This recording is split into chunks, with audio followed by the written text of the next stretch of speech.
On our 8th anniversary, I found out I was pregnant. That same day, my phone buzzed with an alert from my husband's car tracking app. His car had exploded. My stomach dropped. Tears blurred my vision. No, please God, no. After 8 years of marriage, 4 miscarriages, and countless nights spent crying myself to sleep, I finally had another chance to be a mother. But Adrian wouldn't be a part of it. Our baby would grow up without a father. I refused to accept it. I called Adrian several times. No answer. The tracker showed that his phone was across town, alive. But the app insisted his car had exploded. None of it made sense. I grabbed my keys and drove. Minutes later, I spotted his black Mercedes parked in a deserted lot. It was untouched. No smoke, no damage. Relief flooded through me. The app must have malfunctioned again. It had done that before. Then I paused. Why was he here? Why hadn't he picked up my calls? I stepped out quietly and moved closer. I could see shadows through the dark windows. Then a sound slipped through the half-open window. A woman's moan. A man's low groan. I froze, covering my mouth before I could gasp. My mind screamed at me to turn back, to leave, to pretend I never came here, but my body refused to obey. Through the half-open window, I saw him, Adrian with his shirt open, and his fingers tangled in long dark hair as he kissed a woman's neck. Celeste, my adopted sister. The air left my lungs. My chest caved in, but I didn't make a sound. I pressed myself against the side of the car, hand clamped over my mouth as silent tears ran down my face. Adrian, the man I loved and had been married to for 8 years,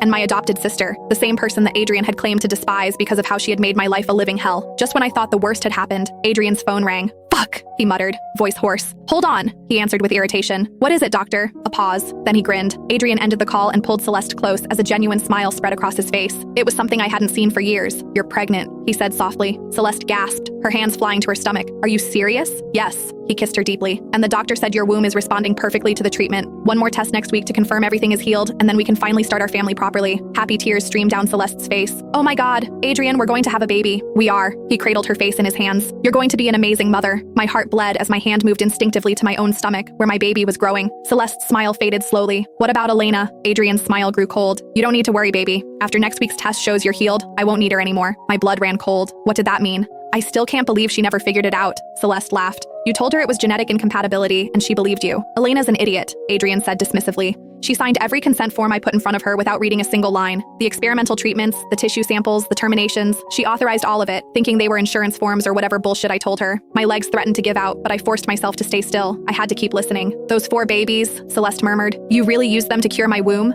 Every single one, Adrian replied without remorse. Different stages of development, different protocols, and it worked. You're cured, and you're carrying my child. Celeste giggled softly. Thanks to Elena's babies. My knees went weak, and I almost dropped to the floor. It became hard to breathe, and my ears rang. My vision blurred, and for a moment I thought I would lose consciousness. My 4 babies hadn't died from miscarriage. They had been murdered by their father, for my sister. All I had to do was slip in some drugs to her meal to induce early labor, Adrian said, almost amused. Then I would tell her that there were complications. She would cry, I would comfort her, and life would go on.